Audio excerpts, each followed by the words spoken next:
présente L'homme sous l'orage de Gaël Nohan, lu par Anne Lecouteau.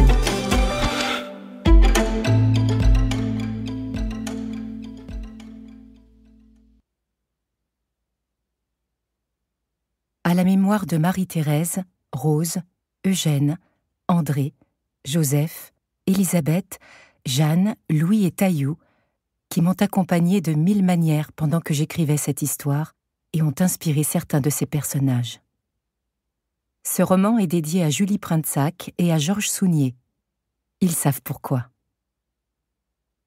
C'est ainsi que mon seul espoir est devenu cet escalier étroit, un escalier solitaire, qui finalement pourrait m'offrir une ouverture lumineuse sur la vie.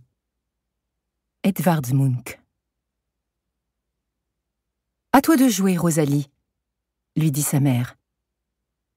Elle lève la tête, scrute les ténèbres.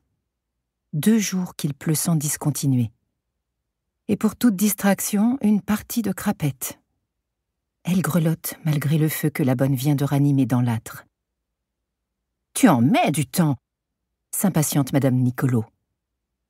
À en juger par son expression fébrile, l'assommante dame de compagnie doit avoir une suite. Rosalie abat sa carte sans conviction. Ce n'est pas ce soir qu'elle gagnera. La peste soit de cet hiver humide, du conflit qui s'éternise et la prive de son père et de son frère. Près de 3 ans que ça dure, et il lui manque tellement. Son père a obtenu une permission à Noël pour les rejoindre au château. 6 jours qui ont filé à toute allure. Est-ce que cette année 1917 leur apportera enfin la paix ?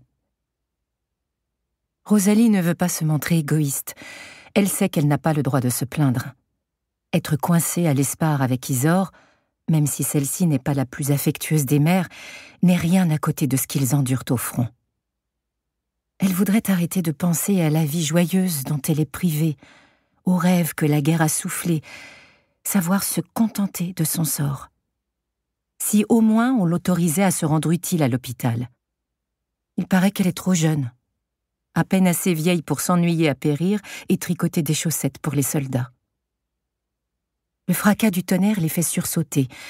Un éclair blanc déchire l'opacité du ciel. L'orage semble chargé de toute la colère du monde. Ce déchaînement fascine Rosalie autant qu'il l'inquiète. Au même instant, la sonnette de l'entrée retentit.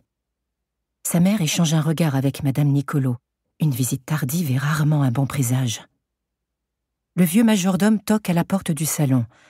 Un monsieur demande à voir madame. Il n'a pas donné son nom. Je l'ai averti qu'elle ne pourrait le recevoir, mais il insiste. Il prétend que madame le connaît, qu'il a déjà séjourné au château.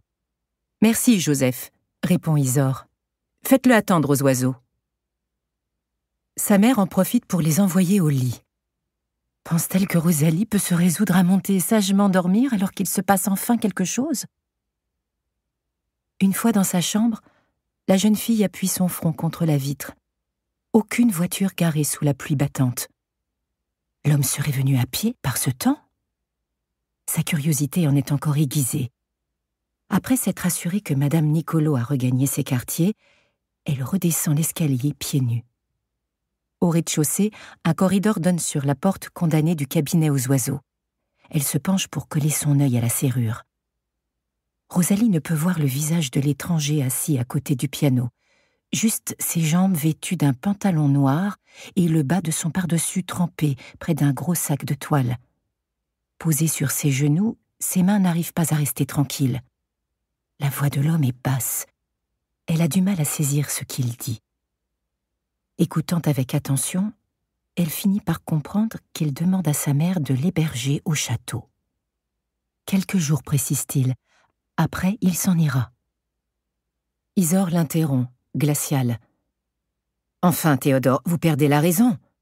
Mon mari et mon fils sont au front. Comment osez-vous ? Je vous ai reçu ici avec amitié et vous me compromettez devant mes gens, ma fille. On vous cherche sans doute déjà. Je vous prie de quitter ma maison sur le champ. » L'homme se lève d'un geste brusque, bredouille quelque chose qui échappe à Rosalie. Elle perçoit le raclement d'une chaise, les notes tendues dans la voix d'Isor. « Ce n'est pas à moi de vous juger, Théodore. Je sais combien cette guerre est dure. J'espère que vous retrouverez le chemin de l'honneur. » La jeune fille a juste le temps de remonter les marches 4 à 4 et de se réfugier dans sa chambre avant d'entendre la porte s'ouvrir et leurs pas dans le vestibule. Le souffle court, elle se précipite à la fenêtre sans parvenir à distinguer la moindre silhouette à travers le déluge. Elle bouillonne d'excitation, peine à ordonner ses pensées. Isor a appelé cet homme par son prénom, parlé d'amitié. Quel motif peut justifier de mettre un ami à la porte un soir d'orage? Sa mère aurait reçu un mendiant avec plus d'humanité. Elle lui aurait offert de patienter au chaud, lui aurait fait servir une soupe.